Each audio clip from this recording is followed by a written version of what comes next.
In this video, we're on the floor to talk about another strategy that I often use that I call either the penny drop or the dot drop.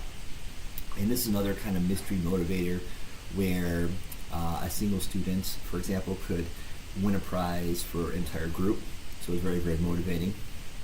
To do this, all you need is to get one poster board and laminate it, basically. And in this case, I have a very fancy yellow one, and what I've done is I've laminated it and I've added these starbursts to it so that it has a bunch of different, it's two-sided too, a bunch of different rewards on every one of the starbursts. Now what happens is that when I pull this out, since it is so bright and colorful, the students know exactly what I'm going to do. So I'd place it on the floor in a central location in my classroom, which just happens to be where I am right now, in the front rug area. And what I would do is, there's a couple of variations here. So I would give out pennies or dots that I've shown in my bingo dot video, and I could put them on the desks of the students when I start the time period in which I'm going to be measuring the behavior and making sure it's appropriate. Then what I do is, as I teach, I tell the kids before I start, well, this is going to be for the penny or the dot drops. They know these are for this board that I have laying on the ground. If they do well during the lesson and keep the dots, and I like giving out dots in advance because it's a visual reminder of what the expectations are, and it's a way of quantifying how students are doing. If they can keep the dot or dots, you can get multiple dots out on the table that they're sitting at during the duration of the lesson. They can come at the end of the lesson and then drop it to see if they earn a prize on the board.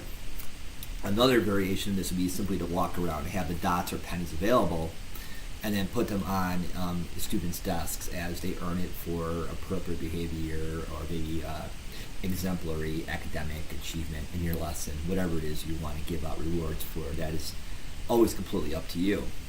Then they come up and they stand up next to the board on the ground. I always say hold their arms out, arm's length, and then they drop their penny or their dot onto the yellow, in my case yellow, drop board.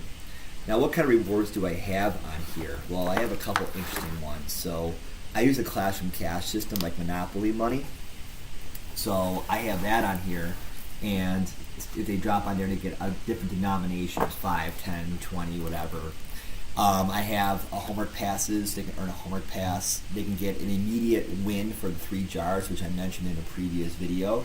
They can get special computer privileges on their Fun Friday time. They can get a special treat on Fun Friday. They can get a 10-minute break from the day where they have 10 minutes to themselves to do whatever they need to do, kind of recruit themselves and reinvigorate themselves. They can earn bingo dots to put on their bingo board, which I mentioned in another video. There's even a special pizza letter, so they can get on that and they earn all the pizza letters. They can earn a pizza party for the classroom. And if they don't land on the starburst, let's say they drop it and it lands in the yellow or off the board, you have other options as well. So you could always go ahead and simply say redrop till you get something or you get near a starburst. You could just say if it lands on a yellow, it goes right on the bingo board. If it lands on a yellow, maybe it's just worth a specific amount of, smaller amount of classroom cash.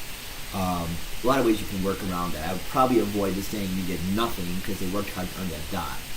But the possibility of a bigger reward on the starburst that I have on here is really powerful. I also want to note too that when I do write on these starbursts, I do it in wet erase marker. That way if students come up with an idea for a reinforcer, or if they decide that something that they had on there is not that great anymore, we can erase them and modify it throughout the school year.